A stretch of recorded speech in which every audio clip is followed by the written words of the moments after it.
बृहदारण्यक की एक घटना आती है।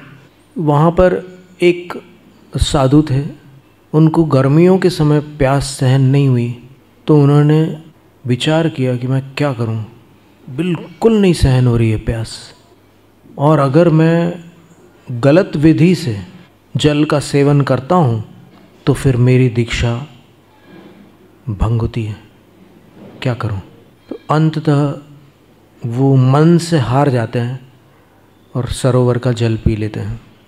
और चूंकि उन्होंने अपने अंदर ये मान लिया था कि मेरा साधुत्व समाप्त हो गया, तो वहीं सरोवर के तट पर एक कुटिया बना करके रहने लग जाते हैं। संयोग से उनकी माँ वहाँ से निकलती एक दिन, तो माँ पुत्र को कैसे भूल सकती थी। माँ उनको उस अवस्था में देखकर पूछती है कि पुत्र, तुम तो साधु हो गए थे, यहाँ क्या कर रहे हो।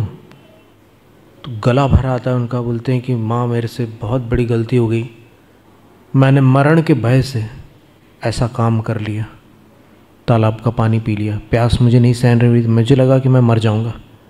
तब माँ ने सिर्फ एक श्लोक कहा और उन्होंने पुनर्दीक्षा ले ली।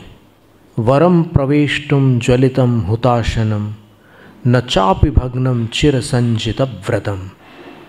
होली की धधकती आग में प्रवेश कर लेना अपेक्षाकृत उत्तम है, परंतु चिरकाल तक जिस व्रत की तुमने रक्षा की है उसको खंडित करना महान दोष है। बस इतनी एक पंक्ति से उन्होंने दीक्षा ले ली। तो इसका नाम सत्य धर्म है। समझ में आया। अपन कितने सालों से सत्य धर्म मना रहे, बस उस झूठ से इति नरक पहुंचा सुरग में नारद गया, बहुत सारे वर्णन अपने को सुनने मिलते हैं।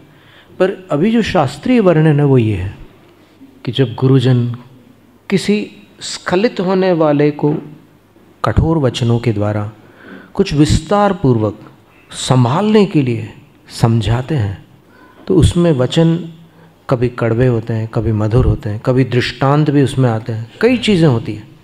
तो वो भक्तों के प्रति भी बोल सकते हैं और शिष्यों के प्रति भी बोल सकते हैं, लेकिन दुर्जनों के साथ सत्य धर्म का निषेध है। दुर्जनों में सत्य धर्म का प्रयोग नहीं कर सकते।